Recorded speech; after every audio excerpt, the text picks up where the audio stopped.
That's all right. Again, trial and error. I expect the first few podcasts, the first few streams to have very low viewers when it's live because of the circumstances. But hopefully in the next couple of months, this channel will grow. And as a result, things will be a lot more easier. So, once again, thank you guys for showing up. I hope you enjoy the podcast. And be sure to donate if you can. And with that said, let's get to our questions. Those of you who are watching me for the first time, if you have a question for me, you can do so. You can ask it to me a couple of ways. The first way, of course, is Facebook. On my Facebook page, I post a status asking for your questions. Post it on there with your name and city, and I'll answer them as many as I can within the time I have. And then the second place is Twitter, using the hashtag #Dalyxman. That's ASK Dalyxman, DALYXMAN. And of course, the final place is my Google account, Just Alex's World. So we're gonna start with Facebook first. We're just gonna go down the line and get as many questions as we can, and hopefully I don't miss anything. I shouldn't miss any questions. I think I'll be okay, because sometimes when I read it off of Facebook, not all the questions appear. Some of your comments get hidden, and I hate that. So if I miss your question, I apologize ahead of time, but I should be okay. All right, enough of me chit-chatting. Let's get to it. First question comes from Eddie Lamb Music from Vancouver, Canada. What's up, Vancouver? Here we go. Let's talk about music in WWE. Let's talk about music. I love music. What did you admire about Jim Johnson's composition style? Ooh, he's getting technical about it. And what do you enjoy about CFO Money's? He gives me some comments. He says he admires Jim because he actually writes some great songs. But at the same time, CFO Money writes catchy, repetitive material for the wrestlers that get stuck in your head. Your thoughts? Let me see. Well, I think it's just two different styles altogether. Jim Johnson has been around since the 80s, if I'm not mistaken. 80s, 90s. He's been around for a while. He is what you would call a veteran, a music composer. He actually composes songs that you would hear on the radio. You know, it's not jingles, which is what CFO Money composes. Most of these theme songs are jingles. They're not something that you would hear on the radio because it's... The actual song itself for CFO is literally about a minute. About a minute and a half if you're pushing it. With Jim Johnson, they're legit songs that have different layers, that have a bridge, that has, you know, of course, a chorus, and then, you know, lyrics and stuff like that, that you would actually be able to hear on the radio and think it's just a regular song. Case in point, Undertaker's theme song, or Hulk Hogan's theme song. Although Jim Johnson composed Real American, but he didn't sing it. We have to get that right. Although he didn't sing it, he made the song. So, yeah, it's just... Now, hold on for a minute. I don't want to give you misinformation. Did Jim Johnson actually make Real American, or was that Jimmy Hart? Because I got to be careful. Because Jimmy Hart made some songs, too. Let me... See, now I got to check it, because I think I gave y'all wrong information. Jim Johnston, WWE, Real American. Because I think that might have been Jimmy Hart. I don't want to give you guys the wrong information, because I do that sometimes. No, it says here. Yeah, it says here it was composed by Jim Johnston. Okay, so... Yeah, alright, I'm just going to go with what it says here. Jim Johnson composed Real American. It might have been Jimmy Hart, but I'm pretty sure it was Jim Johnson. Regardless. That's basically all I can really talk about, man. It's basically a different tastes, different eras. Nowadays, people don't want to get too caught up in theme songs, which, you know, I miss the days when theme songs were just as important as the wrestlers themselves. Think about songs like The Rock's theme song, Stone Cold Steve Austin's theme songs, Taker's theme song. You know, it doesn't really matter if it's the Dead Man theme song, but what about American Badass theme song? Now, Rollin' wasn't his. They bought the rights to Rollin' by Limp Bizkit, but what about you done it now? You're gonna made a big mistake. That hot theme song, man. Kurt Angle's theme song. You know, so many others. Break the walls down! Like, the theme song, China's theme song. I think about so many people's songs that Jim Johnson made that I can just listen to and go, man, like, these songs speak to me. I don't mind. Like, I don't mind dancing to these songs. I get turned. That's what you young kids say nowadays. You get turned to these theme songs. With, you know, nowadays songs like Bobby Roode's thing, Glorious. Glorious! It's catchy. When it goes off, you're like, okay. I don't feel anything. Sasha Banks' theme song to me was... Now, Sasha Banks might be one of those songs that I feel CF Money made that was just...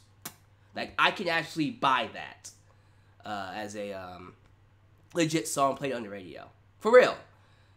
Once in a while, they'll make those songs that's like, alright, there you go. But like Bayley's theme song, you're like, okay, catchy, but, you know, if you was to ask me who I prefer more, CFO Money or Jim Johnson, I'm an old school guy. I like Jim Johnson more. Just to put a end to this conversation, but yeah, man.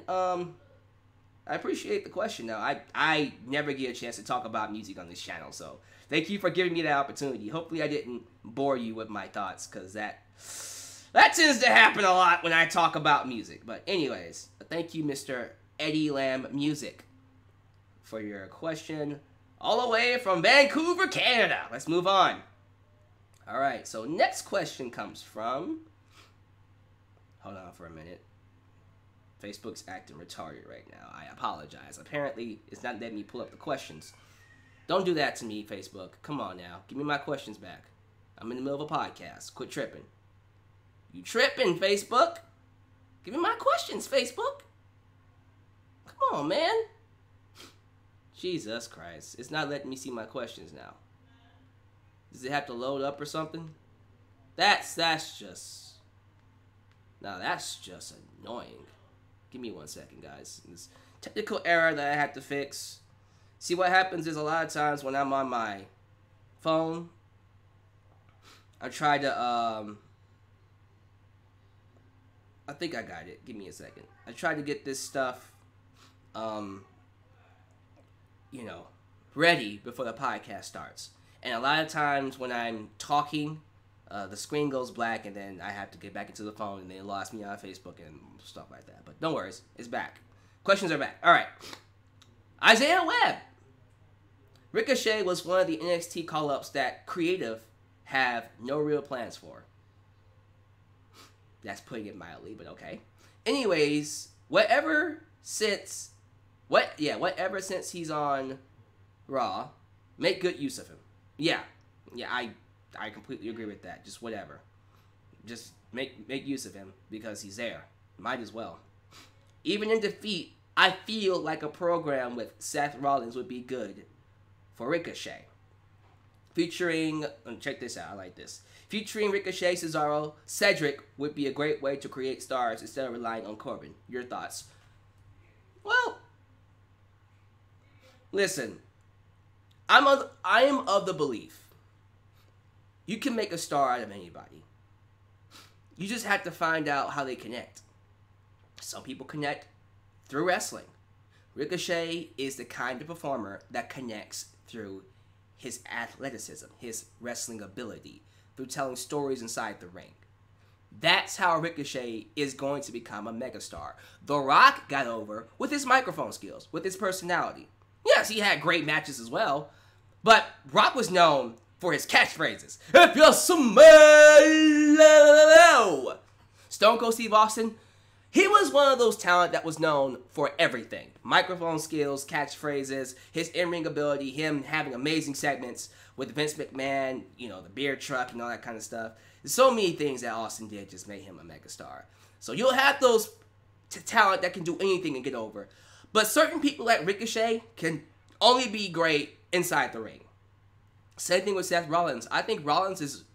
His track to stardom is what he does inside the ring. And I think we need to focus more on that because of it. Which is why I thought NXT was a great place for him. Because NXT was all about the in-ring ability. The in-ring product. And WWE main roster is about the personality and the characters. Which isn't Ricochet's strong suit. You know, it's okay. Why does it have to be? That's what I'm saying. Like, WWE should have a variety of ways of getting talent over. It shouldn't just be one way. Especially if it's a way that you suck at producing. That you suck at showcasing. WWE nowadays sucks at showcasing characters. Every person on that show, Raw, SmackDown, on the main roster, is the exact same carbon copy of the last person you saw. Nobody's different. No one's standing out unless you're Roman Reigns. Unless you're Shane McMahon. Unless you're someone Vince McMahon likes. Unfortunately, that's how it is. I don't like it that it's that way, but that's just how it is, ladies and gentlemen. I think it's stupid. I think it's a waste of time. I think it's wrong. But that is just how it is. Let's see here. Alright, so nothing else really to say about this. Let's go ahead and move on to, let's see, Sam P-Boon. Oh, what's up, Mr. P-Boon? Do you want to see Becky Lynch be in the main event against Shayna Baszler at WrestleMania 36? He is from Florida. Fort Lauderdale, Florida. WrestleMania?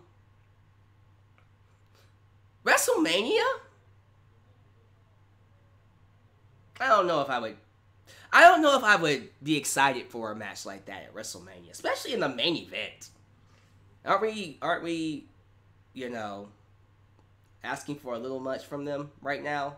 Shayna hasn't even been on the main roster, and we're all of a sudden going to put her in the main event. I don't know if that's a main event worthy WrestleMania match, in my opinion.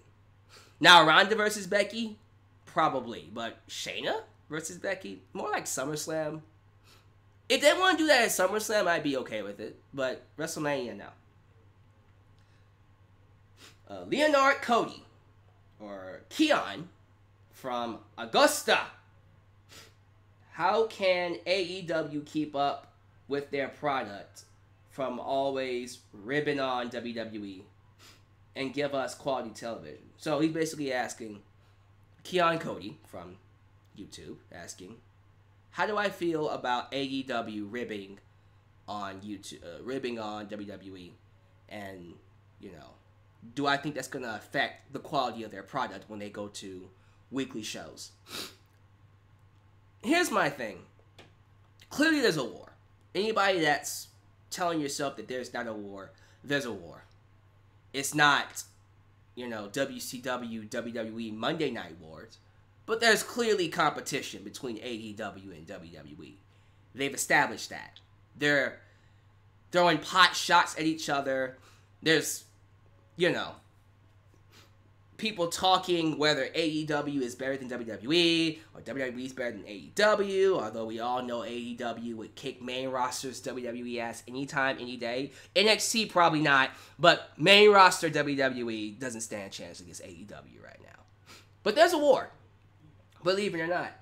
Do I think them taking shots at WWE can get a little tiring? If they overdo it, yes.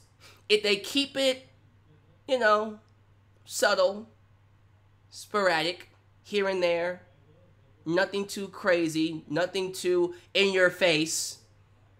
If they don't do it every week, we should be okay. Every once in a while, who cares? But if they do it every week, it is going to get annoying. I don't think AEW is going to be doing it every week. I hope not. I hope that's not the plan, but we'll see. So, Daniel Lee Minos. Well, Mr. Daniel Lee is from California. Here's his question. I noticed the next 3 pay-per-views involve things that damaged Bayley in 2017. Oh boy. Bliss, Extreme Rules, and Toronto. Yikes! This is a perfect redemption storyline for her. Is it? Okay, let's see. We'll see what about that. But anyways, he continues. She could beat Bliss. Yeah, right. Bliss has made Bayley her bitch for the last I think 2 years, so don't see that changing. And she could face Ember Moon at SummerSlam, which would be an awesome match. But who should she face at Extreme Rules, and what type of match would it be? I mean, more than likely she'll fight Charlotte at SummerSlam. Unfortunately, that's not a match I want to see. I would love to see her fight Ember Moon at SummerSlam. But more than likely, it'll be Charlotte at SummerSlam. So screw it. If she's going to fight Charlotte at SummerSlam, have her fight Ember Moon at Extreme Rules. I love that idea. Ember Moon versus Bayley for the championship? Oh, yes. I can't believe we haven't even done that match yet. That would definitely be a hellacious match to do. But again, that's just my opinion on that. I don't know how you guys feel about it, but yeah, absolutely, I would love for I would love for them to do Bayley and Ember Moon at SummerSlam. But more than likely, that will be Charlotte and Bayley. They'll probably have to do that match in Extreme Rules, which would be an awesome Extreme Rules match. Just saying. You can do 2 out of 3 falls. You can do Extreme Rules. That would be an excellent Extreme Rules match to do. A great way to put over Bayley as well. But in terms of her getting past Alexa Bliss, as of right now, I don't see it happening. I think Bayley's going to drop the belt to Alexa. Because Bayley has been Alexa's bitch for like 2 years now. And I don't see that changing because we all know it. Say it with me. Blonde-haired, blue eyes, apple pie. America! You already know. Chance from Florence, California. Oh, screw it. Florence, South Carolina. I don't know why I said California there. I think it's because Daniel's from California. Florence, South Carolina. I've been binge watching NXT from 2012 since the main product sucks. And so far, I'm currently at 2013, and I'll be continuing to watch till 2018. Anyway, I'm curious to know what you think is the best year of NXT and who... Oh, hold on. And who were some stars who you think should have shined more in NXT but never did? To me, the best year was 2018, last year. Every show. All pay-per-view. Takeovers and regular shows. Every show was amazing. They were having NXT was so good in 2018. They were having 5-star matches on the regular shows. Didn't Dave Meltzer give... It was Undisputed Era versus Mustache Mountain on NXT. I think it was July 11th. Yeah, that was last year. He gave that a 5-star rating. That wasn't even on pay-per-view. They were having top quality matches on regular shows. And then the NXT takeovers were phenomenal. I still say NXT TakeOver New Orleans from 2018 is the best NXT show, period. And in my opinion, it's one of the best pay-per-views I've ever seen. In my opinion. We've had shows come close. I thought NXT TakeOver 25 was an outstanding show. Is it one of the greatest shows I've ever seen? It's one of the best shows in 2019. But I'm not going to put it up there as, oh my god, you gotta see this show. I put it on par with SummerSlam 2002.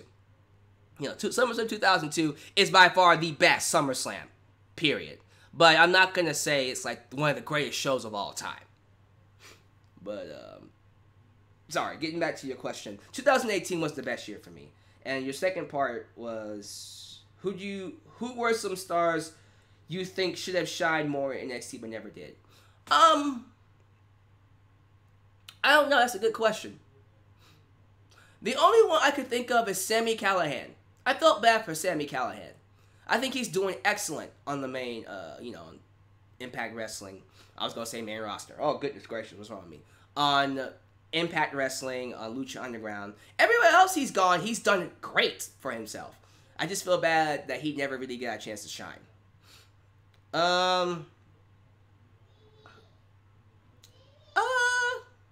See, I don't want to say people like Alexa Bliss or Elias because NXT is not meant for an Alexa Bliss or an Elias.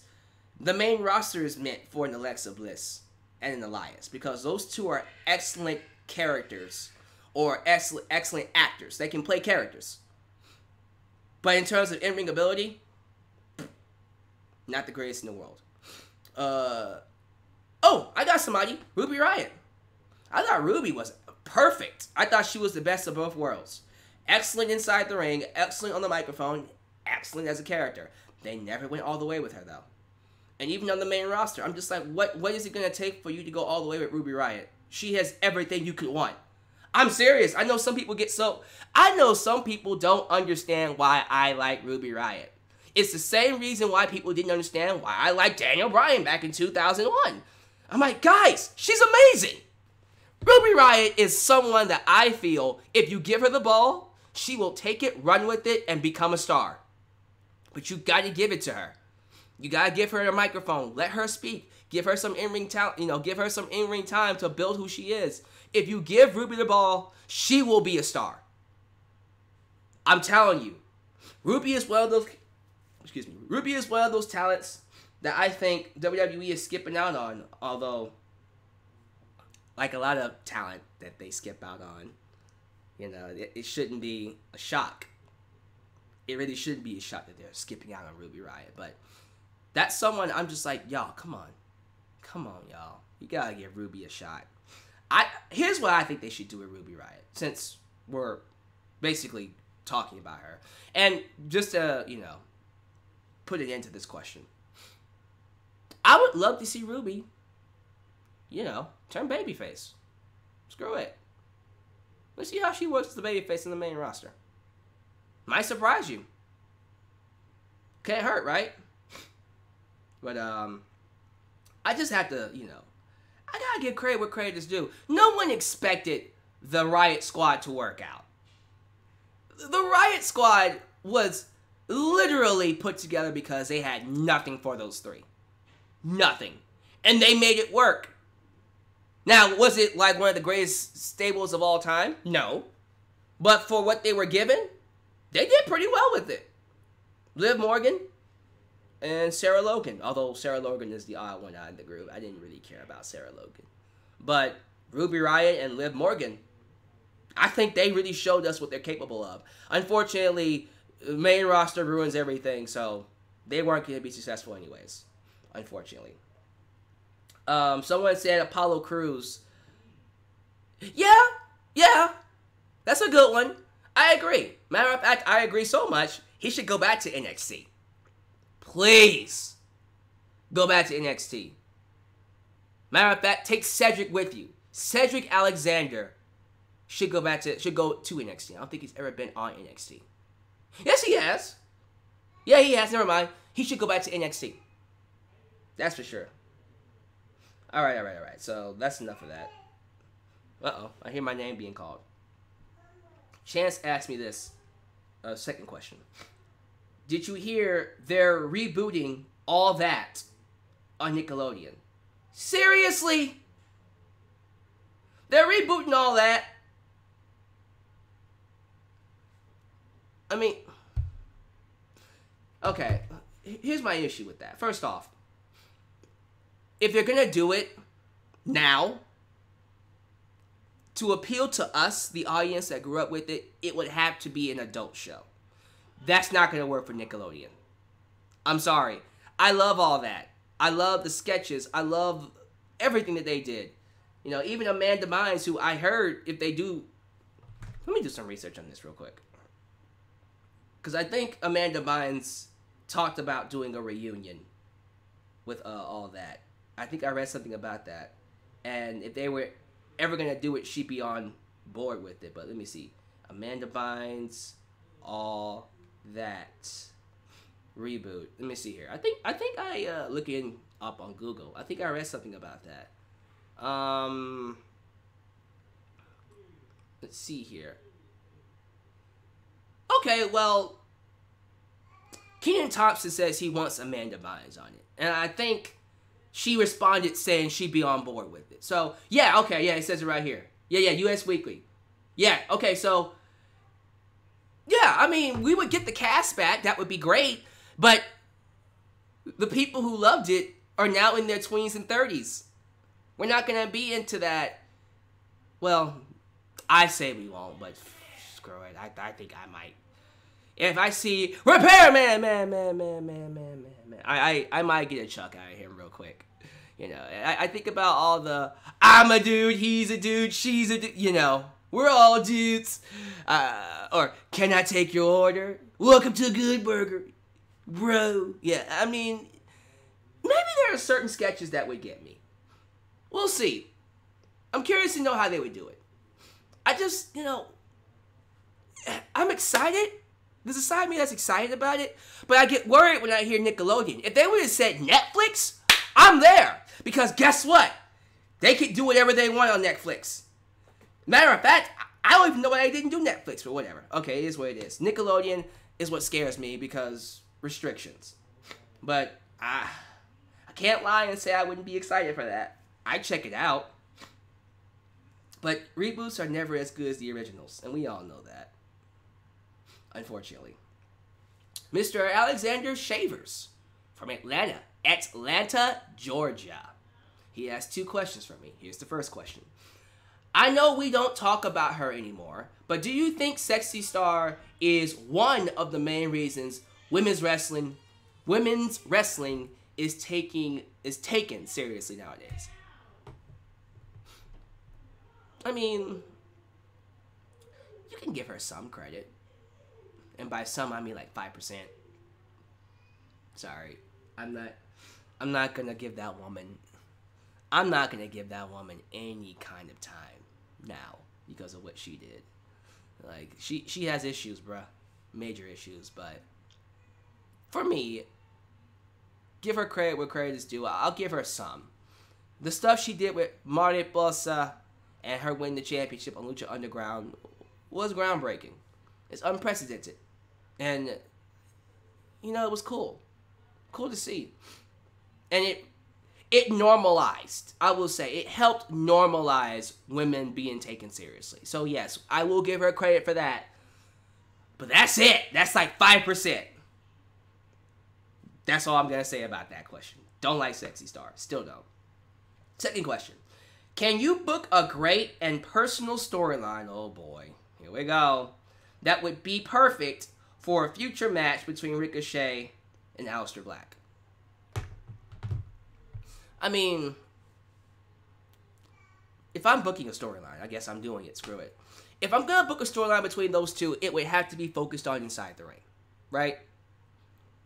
The heel would have to be Aleister Black. I don't see Ricochet. Well, hold on for a minute. Time out. Is it possible to make it personal without having babyface and heel? I don't know if that's possible. If I'm going to make it personal, there would have to be a villain and a good guy. And if that's the case, Aleister Black is more of a villain than Ricochet would be. And I would buy that. You know, might have to put it for a championship. Intercontinental, for sure. To add more heat to it. Now, what would the premise be? What would the premise be? I mean, if I'm going to make Aleister Black a villain, I would give him a cult. Alright, here we go. I would give Aleister Black a cult. Since he's like a priest, let's give him some people that are just not doing anything. Put him in suits. Make them cult followers. I don't know. Titus O'Neil, give him a suit. I buy that. Who's not doing anything? There's so many people not doing anything. Name a tag team. Authors of Pain. Okay. Authors of Pain. I like that. Authors of Pain. Titus O'Neil. He can be the muscle. Actually, no. I take that back. Let's give him, not Titus O'Neil. Let's do Lars Sullivan. There we go. Okay, so Lars Sullivan and AOP. Perfect. There you go. So those are his wingmen. And then we need a woman. Let's get a few females. Sarah Logan. She's not doing anything. Sarah Logan and that's it. And then of course, you know, turning into the Straight Edge Society. Why not? Go Straight Edge Society with it. Alright, so now Ricochet is down on his luck. Aleister Black is coming to him and he says, you know what? You should join my cult. You would be more successful. Ricochet says, no. I'm not going to do it. He's fighting the Colt. And because he told him no, he's like, how dare you tell me no? I'm Aleister motherfucking Black, motherfucker. You know? And then, you know, we go the old school route where, and it's been done before 10,000 times. We saw it with Daniel Bryan and the Wyatt family. We saw it with Perry Saturn and Raven's Cult. Let's do it here. For a short period of time, Ricochet says, all right, I'll try it out. And he sees some success with it, but then he says, like, this is not it. This is not right. This isn't right. And then, let's say Ricochet wins the World Championship. Let's say, I don't know who's the champion at the time. He wins the World Championship. And now, Ricochet is, you know, he's conflicted. Because he's like, that's what I want. I want to be champion. And Aleister Black is just like, you'll get your championship shot one day. One day, I promise. Never comes to him. He's like, when you gonna give me my championship shot? And then Aleister Black starts getting threatened by Ricochet. He's just like, hold on for a minute. Wait a minute. I don't know what you're talking about. Like, you know, like, why would you want my shot? Don't you, War Raiders would be okay. Something to think about. But anyways, follow me with the story. Ricochet is just like, I want the title shot, and then Aleister Black is like, why would you want my title though? Aren't you happy being in my cult? Aren't you happy being a part of my leadership, my following? Don't you want to praise me? Like, you know, I saved you, and you dare feel the need to turn on me? He feels threatened by Ricochet. And then old school plays out. He attacks Ricochet. He gets kicked out of the cult. Ricochet wants to take down the cult. And so what happens is, now Ricochet has to go through everybody. He has to go through AOP. He has to go through Lars Sullivan. And he does. To get to Aleister Black. WrestleMania. World Championship. And he beats Aleister Black. Becomes World Champion. How long did that take? How long did that take to make? That was literally, like, 10 minutes. I just gave you a 9-month program with Aleister Black and Ricochet for WrestleMania. Wow. I'm good. But that's what I would do. I don't know if that's good or not. Kind of lazy, but that's what I would do just to answer your question as it is right now. They might actually do that. WWE, if you do that, I want royalties. Anyways, moving on to Carson from Baltimore, Maryland. If you had to choose one person from each brand, Raw, SmackDown, NXT, 215 Live, NXT UK, to give a major push to, who would it be? From each brand. Raw, Cesaro. Come on. It's about time. SmackDown. Ooh, that's hard. Aleister Black for SmackDown. Aleister Black. 205 Live. Isn't Lio Rush back on 205? Okay, Lio Rush. Easy. NXT. Ooh, NXT. Ooh, that's hard. Oh, so many. Do I go with Keith Lee? Do I go with Matt Riddle? Do I go with, oh, that's hard. I don't know. There's so many. I gotta think about the women, too. I like Candice LeRae. Man. Alright. Keith Lee. Just to answer your question. NXT UK? I don't watch a lot of NXT UK. I don't know. Who did you say? He said Tyler Bate. Tyler Bate. I like Tyler Bate. Thank you for the question. Rise. From London, United Kingdom. From London! Do you think the likelihood of WWE returning to a more adult-themed content has greatly increased since hearing about SmackDown looking to have a more serious product when it comes to Fox in fall? Well, fall 2019. Money talks. That's all I'm going to say. Money talks. As you see with Saudi Arabia, WWE is willing to do anything for a certain amount of money. So since Fox is paying them $1 billion, $1 billion, if Fox says we want an R-rated show, they'll give him an R-rated show. So yeah, to answer your question, absolutely. That's for sure. Secondly, if you could book the rise of Cesaro, preferably on SmackDown, how would you go about doing this? Just having him win matches. It's not that hard to book Cesaro. Make him dominant, have him win matches, give him a championship, have him have a long run, establish himself, let the crowd get behind him, and then send him back to the World Championship, give him the championship, have him have a long run, and establish him as a star. It's not hard to book Cesaro. You just have to like him. Okay. Ooh, I'm going to say your name wrong. So, Conrades? Conrades. I feel like it's Conrad and then Conrades. So, Conrad. I'll just call you Conrad. From Lithuania. It's been reported that Dragon Ball Super, will be getting a new movie, then a series, or another movie? Bet. What would you personally like the movie to be about? A reboot villain or something new? Something new. Something new. We don't need to bring back Broly or some other villain. Personally, just make a new villain. I just want to see more Ultra Instinct. That's all.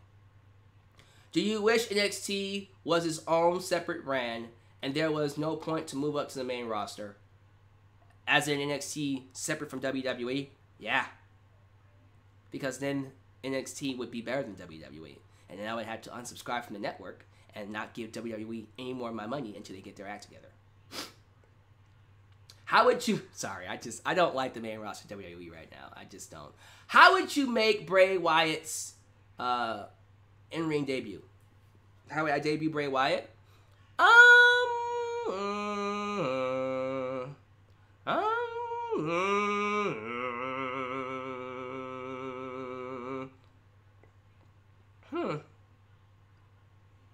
Maybe we should just keep it simple. Keep it simple, stupid. Seth Rollins beats whoever he's gonna fight at the next pay-per-view. I think he's fighting Baron Corbin again. Is he? What's the next pay-per-view again? Isn't that Stomping Grounds? Okay, he's fighting Baron Corbin at Stomping Grounds. So, alright, he's gonna beat Baron Corbin at Stomping Grounds. And then after that, Bray Wyatt comes out. That would be nice. But what will end up happening is that Brock Lesnar will most likely come out instead. And I'm just so... God damn it! Why does Brock have to be here? Can't we move on from Brock, please? Or send him to SmackDown? That's what I really want. I want Brock to go to SmackDown, and he might cash in on Kofi. I'm sorry, Kofi, but send Brock to SmackDown so Bray can go after Seth Rollins and have him fight him at SummerSlam. Because that's what I think he should debut. In the World Championship picture. Or Universal Championship picture. That's what I would do. But that's just me. That's basically it. Thanks, Conrad. Jarrett Anthony Simmons from Dallas, Texas. If the Hardy Boys never returned at WrestleMania, do you believe Enzo and Cass would have won the tag team titles? I think they would have. I think they were scheduled to win it. And then Hardys came in and that got changed. As a matter of fact, Enzo talked about that in an interview. About politics screwing them out of the tag team titles. They were scheduled to win those titles at WrestleMania 33. And then Hardys came back and that got tossed out the window. So yes, it's not even what I think it was going to happen, unfortunately. Should it have happened? Yeah. Enzo and Cass are easily the highest act. One of the highest acts going into WWE. In my opinion, for a long time. For a long time. Since they debuted in 2016. Yeah, they were one of the highest acts on the main roster. They've been in NXT since, 2014, 2015. So, yeah, easily one of the highest acts for that company. Then stuff happened, sexual harassment cases, firings. Unfortunate. Kadeem from Florida. I have one question. What are your thoughts on Matt Riddle's statements concerning Goldberg being the worst wrestler in the world? So, got some drama to get into. Those of you who had no idea what he's talking about. After the atrocious match involving Goldberg and Undertaker at that one show in that one third world country that I won't talk about. I can't stand the business dealings over there. It makes no sense. Matt Riddle went on Twitter and called Goldberg the worst wrestler in the world. And that's not an opinion. That's a fact. That's what he said. And everyone was like, what the hell is going on? And so I did some research, and I'm like, where is this coming from? That just came out of nowhere. And apparently, I came to notice that they've had heat with each other for a while. I forgot when the interview was done, but Matt Riddle did an interview with, who was it? I think I just looked it up. Let me get my research together. I'm sorry, y'all. I usually have this planned out ahead of time, but I'm trying to remember exactly what company he did the interview with. It wasn't SCS Scoops. I know that for sure. I'm trying to remember. Was it the Inquisitor? I think it was the Inquisitor. I'm not too sure. Well, he did an interview where he basically said Goldberg sucks inside the ring. He is a horrible worker. He's only good when his matches go a minute. When they go over a minute, it's terrible because he's unable to work. He's not someone that can work a long match. And he said this way before this drama going on now. A matter of fact, before Taker and Goldberg even had their match, Goldberg had blocked Matt Riddle on Twitter. So they've been having heat with each other for a while. For a long time. And Goldberg's current debacle with Super Showdown was enough ammunition for Matt Riddle to go, see? I told y'all he sucked. I told y'all he was terrible. He sucked. And here's my thing. This is what I think.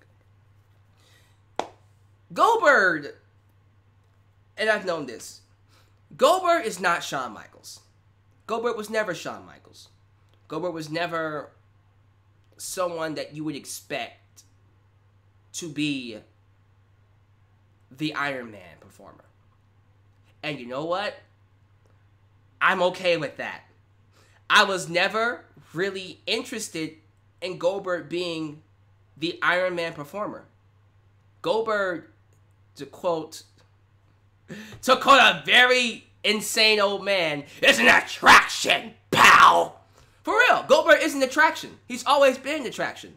He's undefeated. He goes in there, kills people, spits out smoke when he goes through fire, and dominates people. His matches are never meant to go longer than 10 minutes. If that.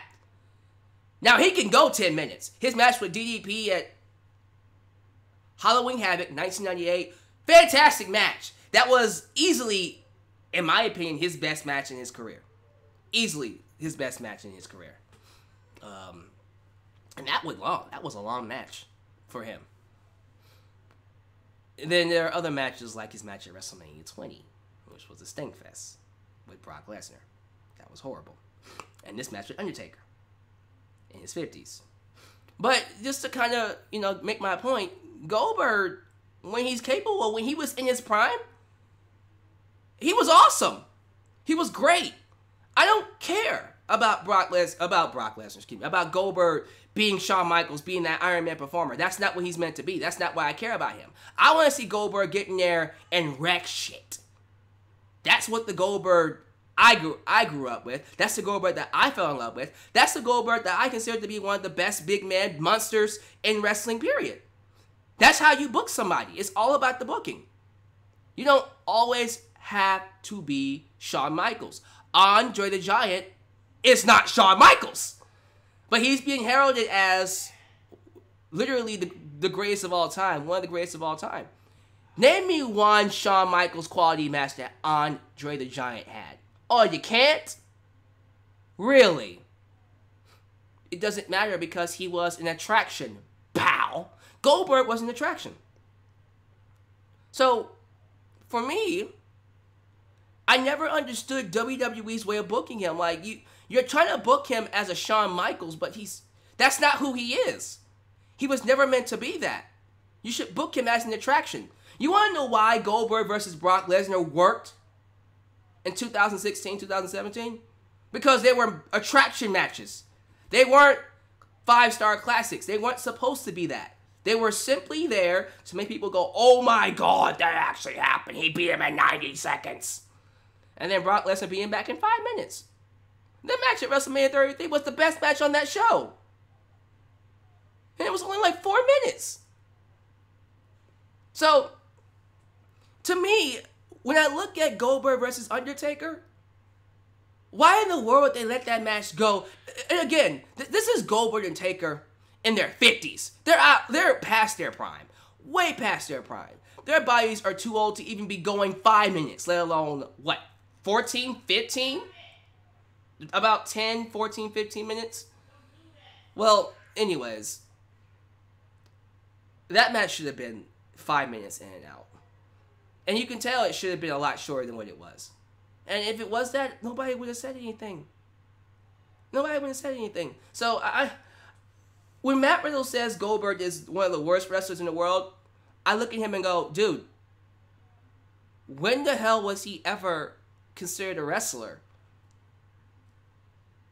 Think about this. Think about this for a minute. Goldberg, you know, he has moments where he can get down inside the ring. But when you think about Goldberg, who here really expects Goldberg to be, I don't want to say Shawn Michaels anymore, but like a Harley Race, a Triple H in-ring technician? Is that what you want?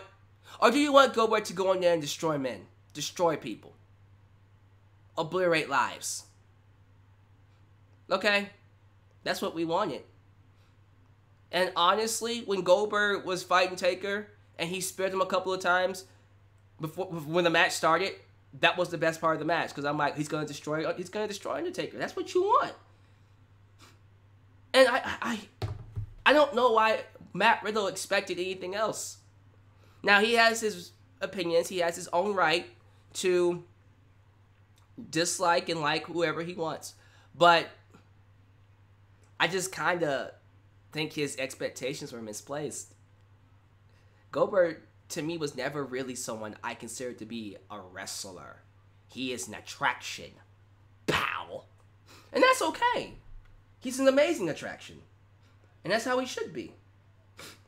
But that is what TT is. And ain't nothing else I can do about it. I'm not upset whatsoever with what Matt Riddle said. He has a right to his opinion. He really does. He has a right to his opinion. I don't think he's a bad person for feeling this way about Goldberg. I think his thoughts are sound. I just think his expectations are extremely misplaced, because I don't know what he was expecting. For real, like, what were you expecting, dude? What the hell were you expecting from Goldberg versus Undertaker in their 50s? Yeah, I don't know. Moving on. Javier from Columbia, South Carolina. Do you think Triple H will ever take over the WWE when Vince McMahon is in his grave? Yes. Or XFL becomes successful and he has to focus on that. But hopefully he will. Moses from Florida, Miami, Florida. Should Sasha Banks join AEW once WWE decides to release her? It ain't even about should she, it's when will she. I'm pretty sure Sasha's done. I keep telling y'all, she's done. Ain't nothing they can offer her to make her come back. Sasha's done. She ain't coming back to WWE. She would rather just wait out the rest of her contract. There's no discussing this. She wants to be done. She's unhappy. She hates it there. Like most people do. And Sasha's stubborn. She'll tell him to screw off. You know what I'm saying? So she's done. She's done with that BS. It ain't a matter of should she or could she. It's when will she. And yeah, she will be going. Brandon from Pennsylvania. When will WWE, excuse me, try this again, Brandon. Where WWE was prominent here since the territory days in Agriculture Hall at the Allentown Fairgrounds, home of Billy Kidman, The Rock, and overall wrestling stronghold. If they don't change up, I believe Vince McMahon will relinquish day-to-day and creative control over the... Oh, okay, try this again. If they don't change up, I believe Vince will relinquish day-to-day creative control over the Triple H after the first quarter of 2020, when ratings for a year in the first quarter show trended. Yeah, bro, you probably should have, edited that a little bit better. But I think I got your question. Do I see Vince McMahon relinquishing his creative control of the Triple H in the first quarter of 2020? When XFL is a deal. As much as I would like to say yes, I think Vince is stubborn enough to think he can handle both. And if he can't handle both, he's going to cancel XFL. So it's a wait and see at this point. Not going to get anybody's hopes up. That's for sure. Johnny from Virginia. If Vince McMahon cape out? You mean came out? He mean came out. If Vince McMahon came out on any NXT TakeOver pay-per-view, how do you think the crowd will react towards him? They would crap on him. They would be insulted that he showed up on NXT. Go back to the main roster. Second question. How can you picture NXT with Vince McMahon being in charge? Oh, God, I don't want to do that. It'll be like Saturday night main event, essentially. It'll be a mess. David from Abilene, Texas. Oh, Jesus. That made me upset. I actually got upset thinking about Vince McMahon taking over NXT. Don't do that to me. Don't do that to me no more. I don't want to see that happen. I don't want to see that happen. Anyways, moving on. David from Abilene, Texas. If you had to describe yourself in 3 words, this is about me. Okay. If you had to describe yourself in 3 words, what 3 words would you pick? I have a wall of affirmations right here. And you know what? I can show it to you since you want to come over here. So we're going to take a look right there. Now I can't, let me see how close you can get. I don't want to mess up the cord here, but we should be okay. Alright, let's go. Let's take a little journey to my affirmation wall. That's as far as I can get it. So, I don't know if you guys can see that. Basically, it says, I am a comforting spirit. I am positive energy. Okay, so see, it's not even focusing right now. So, back to me. But essentially, focus. Thank you. Essentially, I have an affirmation wall. It says it right there, affirmations. And every day when I wake up, I read it out loud to myself. And the first 6 things I say about me is, I am a comforting spirit. I'm a comforting spirit. I'm someone that people feel comfortable being around. And if you're tense, I can help you relax. I am positive energy. I am the kind of person that relies on energy in an environment. And if I feel like it's tense, I have to get out. And I bring that positive energy to an environment, I would like to think. I am compassionate, self-explanatory. I am a gentleman, self-explanatory. I am a giver, and I persevere. So that's what I say every day when I wake up. I think it's what keeps me motivated. It's what keeps me pushing to get through the days. And I started doing that. I'll get my camera angle right. I started doing that this year. Actually, no, I started doing that last year. Just something that I do to, keep me moving, keep me motivated, man. So, yeah, absolutely. Definitely something I would ask you guys to try out. I'm not gonna sit here and say that you guys need to do it, because you don't have to do a damn thing. You get what I'm saying? You really don't have to do a damn thing in your life. Nothing that you feel uncomfortable doing, you don't have to do. But I feel like saying affirmations every day has kept me motivated, has kept me pushing for better things to come. And that's it, man. I got really nothing else to say about that. That's just how I operate. That's just how your boy Dalyxman gets by on a weekly basis, on a daily basis. Simple as that. Thank you. I really do like it when you guys ask me these questions. I like when people ask about me and my life, because you get to have a view on the guy behind the camera. A lot of you don't really know who I am. You know the personality. You know the guy that is very adamant about good storytelling. A guy that loves in-ring action. That's a legit fan. You know, I might not agree with everything that happens inside the ring, and I might be vocal about it. But at the end of the day, I'm a wrestling fan. And I'm not trying to sit here and pretend to be anything else. You know what I'm saying? I know I'm a wrestling fan, and I love the fact that I'm a fan. And I know where my place is. I am someone that can have an opinion, and that's it. You can't do anything to me. You don't like my opinion, what you gonna do? Nothing, exactly. But thank you. I like when people ask me questions about myself. It makes me feel wanted. Raheem Isaac from Florida. If I open up Raw with a champion versus champion match, okay, Gargano versus Seth Rollins, and the Usos versus the Street Profits, how long would you watch before Vince take... Oh, crap. How long would you watch before Vince take back over for the next 2 hours? So, he's saying if he opens up with an NXT-styled first hour of Raw, how long would I watch before Vince takes back over? I watch that first hour and turn it back off. Simple as that. I ain't watching no more Vince's crap.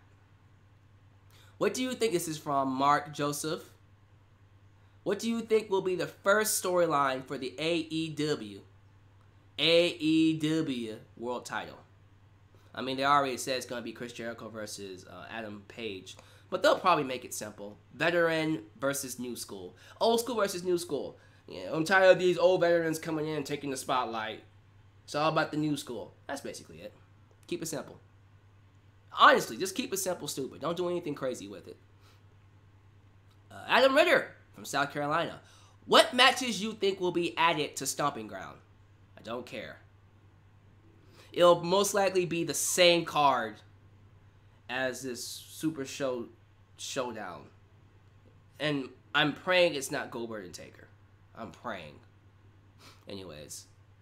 Let's see here. I can't say your name, but I'm going to try. Basil? Basil. Is it Basil? I'm going with Basil. Let's see here. How long do you think it will take for AEW to really compete with WWE when they start their weekly shows? I mean, about 2 years, give or take. I give them about 2 years before they become real competition. That first year is going to be rough. By the second year, I think we'll be okay. I think we'll probably see if they're competition or not. So I give them 2 years. But don't expect there to be competition. That's what I will say. Demetrius Pettigrew from Milwaukee, Wisconsin. Who is your top 5 underrated wrestlers of all time? And top 5 overrated wrestlers of all time. Top 5 underrated and overrated. That's a big question. Y'all wearing me out with these questions today. I'll just do underrated for right now, because that just seems easier. Damien Sandow, Tyler Breeze. I could just name the entire main roster. Apollo Crews.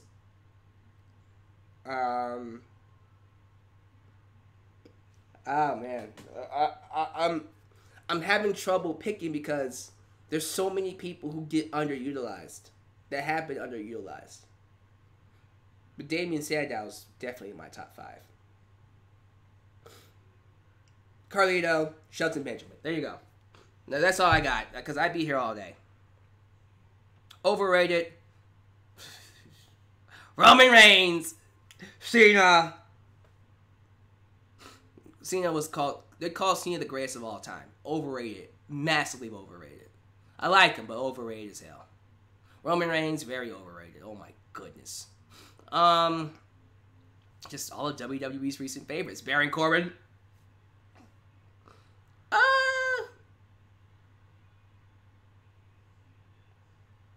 Sheamus. Especially Sheamus. I don't want to say Miz. I like Miz. Well, I might have to say Miz. I don't know. Should I say Miz? I don't want to say Miz, but I might have no choice. What do you guys think? Who do you guys think would be good picks for that? I'm very curious. I'll let you guys decide number 4. It can be anybody, really. Just very curious about that. Now, back to the questions. Mr. Allen from Sheffield, England. This is a question not just for you, but for all of us as wrestling fans. Okay. Holy crap, this is a big question. Y'all ready? WWE is obviously in a horrible downward spiral, and we're all starting to realize, starting to really hate them due to Vince's stubborn ego. AEW is an upcoming show that will make a major mark in the wrestling industry. War has been declared. Thank you for realizing that. We all want to see AEW fly and WWE to get better. However, is it too late for WWE? Is it too early for AEW? Do we really hate WWE enough to want them to close up shop? Do we really love AEW enough for them to wipe out other companies? Do we really want a war? Well, Mr. Sheffield, well, no, sorry, Mr. Allen from Sheffield, England, we gotta understand something. The wrestling business thrives off of competition. Simple as that. Competition makes each company better. I want AEW to kick WWE's ass so much that they get better because of it. Because right now they're complacent and the TV shows suck. And because of the TV show sucking, Vince McMahon now has to go to Saudi Arabia and get money, become a money whore, and get money from a prince that really doesn't even care about the quality of the show. He just wants a match because he wants a match. Every other business in America, every other business in America has cut off Saudi Arabia except WWE. And I think that's sad. I think that's really, really, really, really sad. But for me, I believe competition is the best way to go. One of them has to start kicking each other's asses because that's what's going to make them better. AEW is driven to be better than WWE. And therefore, they're going to give us great shows regularly. Or aim to give us great shows regularly. And WWE, as a result, will give us better shows. That's how it happens. So yes, I am ready for war, and so are they. Brian Oliver from Arlington, Texas. If you were to take over Vince McMahon's position as CEO, what would be some notable changes you would make? Oh, really? So Vince McMahon dies and they hire me. Easy. We're dropping Raw to 2 hours. I don't care. We want to lose sponsorships? We're losing sponsorships. We'll gain some more later. I promise you. Dropping it to 2 hours. Easy. Next. Firing some people. Morrow gets moved up to Raw. Michael Cole becomes a producer. Easy. Let's see here. We're going to get rid of these Saudi Arabia shows. We're done with them. We're going to finish with the contract. I guess we have to do them. Fine, we'll do them. We'll finish with the contracts. But honestly, if I had my way, they'd be done. We'd be done with them. I don't even know why we're still stuck with them. Let's see here. Pay-per-views would be a lot less. You know, I don't like that we're doing multiple pay-per-views a month now. I would just go back to one a month. 12 pay-per-views a year, if that. If I was in charge, I would institute a ranking system. I would try something different. I would make the matches matter. That's what I would do. If I had my own wrestling company, I would introduce a ranking system where if you win a match by pinfall, you get 3 points. If you win by submission, you get 5 points. So it favors submissions. If you get disqualified, you lose. If you win by disqualification, you get a point. If you lose by disqualification, you lose 3 points. No, check this out. If you lose by disqualification, you lose 5 points. Like, you straight up lose 5 points. If you cheat. It's a 5-point loss. Because there should be a reason. There should be consequences to you cheating. To you breaking the rules. Right? So if you lose by 5 points. If you lose by disqualification, you lose 5 points. It would make the matches matter a lot more, and then you add stories around that. And then you can have wrestlers, vying for points, cheating the system and stuff like that. That would be really, really cool. Anyways, but that's what I would do. Ryan Mason Alvarez from North Little Rock, Arkansas. You've mentioned before that you're a Black Mirror fan, and I'm curious to know which are your favorite episodes so far from Season 5. Love Smithereens. I liked all of them. I thought Smithereens was the strongest. Striking Vipers is number 2, and then number 3 would be the Disney Channel. What do they call it? Rachel, Jack, and Ashley 2. Essentially, that was a Disney Channel movie. It was fun, but it was a Disney Channel movie. Let's see here. Brian Walmer from Newman, California. 3 questions. How would you book Sasha Banks' return? There would be no return. Because she sucks. Because she's done with WWE. Sorry, I was going to say she sucks. She's just done with WWE. That's all I know. Do you think Moxley will return to WWE someday? Maybe 10 years down the line. But not now. Do you think the Fox and US execs will be Vince's undoing of power and control in WWE? No, that will be XFL. Simple as that. Finally, for Facebook.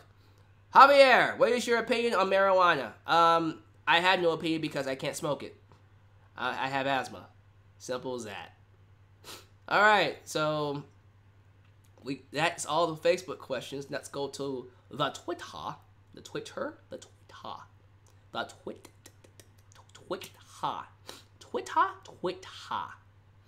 So let's see here.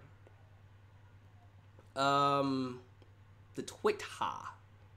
Let me go to Dalyxman.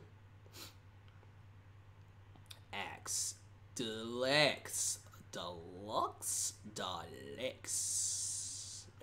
Alright. So, first question on Twitter. Let's see here. It comes from Nick K. Alright, Mr. Nick K. Thoughts on the Taya fan incident? Taya fan incident? What you talking about? Let me research that. Taya fan. Says here. A fan spit in Taya's face? Really?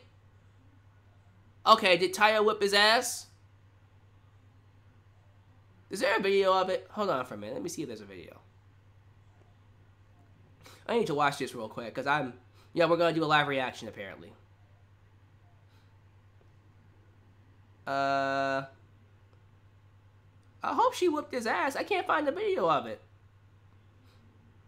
Hold on for a minute. Let me see. There's got to be a video of this. I think this is it. Hold on. I know he didn't spit in Taya's face and didn't think she was going to whip her ass.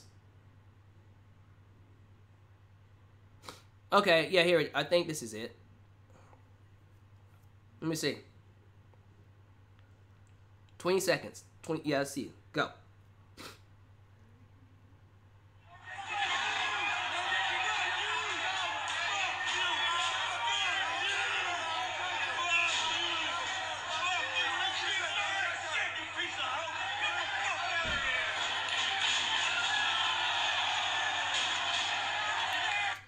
She should have whooped his ass. So she knocked the beer out of his hand. And okay, let me watch this again because I'm just let me do commentary. So all right, so she's being a character right now. She's in his face. She's he has a beer in his hand. She's getting that heat. He calls her a scum whore. And then she knocked the beer out of his hand, got pissed off, and he spit on her. Like, she should have turned around and whooped his ass. Like, listen, I'm pretty sure he got worked really badly, but these wrestlers, I'm telling y'all, if this was like in the 1980s, that wrestler would have pulled him over the goddamn railing and whooped his ass. She was nice. She just let him spit on her. But yeah, he shouldn't be spitting on these wrestlers. It's a freaking show, man. Relax. Yeah, screw him. I'm shocked she didn't whip his ass though. I would have thought she would have whipped him up, whipped his tail. How many legitimate poster boys, faces of the company have been in WWE's history? What? Okay, so Brandon Selden asked me, how many legitimate poster boys, faces of the company have been there? How many legit faces, poster boys have been in WWE? Let's see. Hogan, Bret Hart, Macho Man, Andre, Shawn Michaels, Triple H, The Rock, Stone Cold Steve Austin, John Cena, I'm joking. John Cena, CM Punk, which is, I hate to say it, Roman Reigns. No, I'm not. No, I'm not going to say Roman. CM Punk. I think that might be it. That's all I can think of right now. As of right now. I'm pretty sure there are others. Taker,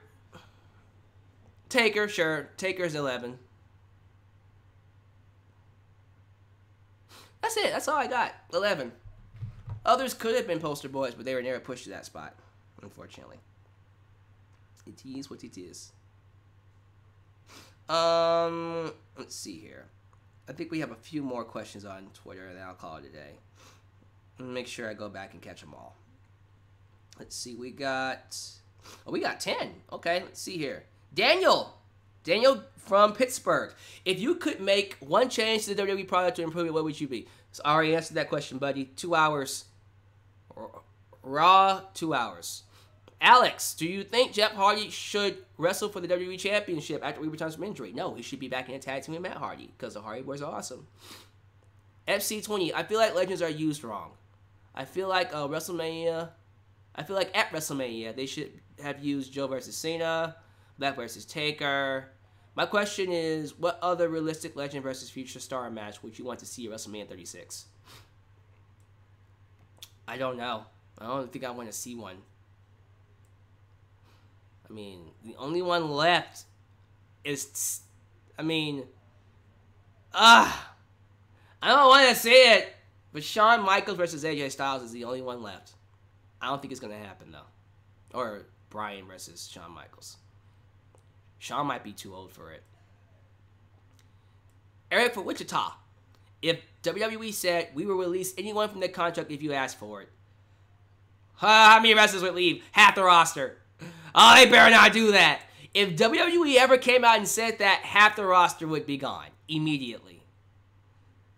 Let's see here. Zaban from Pakistan. Do you think AEW should introduce weigh-ins and post-fight match conferences to be like UFC? They could try it. It'd be interesting. I wouldn't be against it. Let's see here. Alec Hughes from Castle Rock, is that Wisconsin or is that Washington? Castle Rock, Washington. Sorry, Washington. Should Brock Lesnar be allowed to keep the Money in the Bank contract despite not officially have been in the match? Whatever. It really is whatever. He shouldn't have even been here. But, okay. Whatever. I'm not going to get into that. He has a contract. Martin from Australia, I really don't like Brock Lesnar being Mr. Money in the Bank. I think that's such a waste of time and such a waste of a contract. You could have used that to make a new star, but we're not making new stars anymore. Martin from Australia, what are your top 5 overall matches of the year so far? Ah, damn, guys. Shit. Okay. Let's do this. Well, NXT has 2 of them, if not all of them. Of course, Johnny Gargano versus Adam Cole. Baby! 1 and 2 are up there. I'll choose 1. I thought their second match was better than the first one, so that one. AJ Styles versus Seth Rollins will be number 5. Kota Ibushi versus our boy Naito, Tetsuya Naito. Which one? I didn't see the Dominion match yet, but the first one was freaking amazing. I really loved Lucha Bros versus the Young Bucks from AEW. I also loved Cody Rhodes versus Dustin Rhodes. So, okay. Let's put it in order. AJ Styles versus Seth Rollins is number 5. Number 4? Oh, God. I guess would be Young Bucks versus Pentagon Jr. And, yeah, Young Bucks versus Pentagon Jr. and Phoenix. Number 3. Oh, this is hard. It's harder than I thought. Kota Ibushi versus Tetsuya Naito. Number 2. Come on. Dustin Rhodes versus Cody Rhodes, and then Gargano versus Adam Cole. There you go. Why'd you make me do that? That was hard. That was hard. Okay. Thoughts on this KO punch? Oh, the feud between Edge and Becky Lynch. We'll talk about that last. Hold on. Let them get this question in from Saban. How could AEW compete with WWE? Oh, I already answered that. Never mind. Okay, final question from Rabdargab. Old school Houston. Let's go with that. Go with your Twitter handle. Your Twitter. Not Twitter, but Twitter handle. Thoughts on the feud between Adam Copeland, that's Edge, and Becky Lynch on Twitter. So, that will be the last question for my Q&A. I've been watching that feud. Bruh. This is why we need to not script wrestlers. Those comments were nasty. Edge calling her a ratings juggernaut. Becky calling him glass. Saying that, why can't your wife speak up for you? Oh, wait, I heard her commentary on NXT. She can't talk very well. My God, damn! And they're going at each other's throats, man. I love it. And I'm just like, y'all better stop this before y'all bury each other. Well, listen. I don't think we can really bury anybody on Twitter, but the way they're going about it, I'm just like, y'all gonna make each other look real bad. But it's fun. That's the kind of feud I just go, this is why we can't have scripted promos in WWE, because we need to be getting this stuff on live TV. You know what I mean? I would love to have seen this fight on live TV, but it's not going to happen because scripted promos. Anyways, guys, that's my Q&A. Q&A 88. Again, thank you guys for watching on Twitch. Thank you guys for checking in. Hope you guys had a good time. If you're watching this on YouTube, again, if you want to catch these live streams, you've got to follow me on Twitch. That's just how it is. I'm sorry. That's how it is now. But hopefully this will get fixed. And if, this is the first time you're watching me, like the video and subscribe. And while you're at it, like me on Facebook, follow me on Twitter at DalyxmanVX1, and follow me on Twitch to catch these live streams. You can donate using Streamlabs and all that kind of stuff. But until then, this is your boy Dalyxman signing off right here in Dalyxman's World. Love you guys. Take it easy. I'm out. Peace.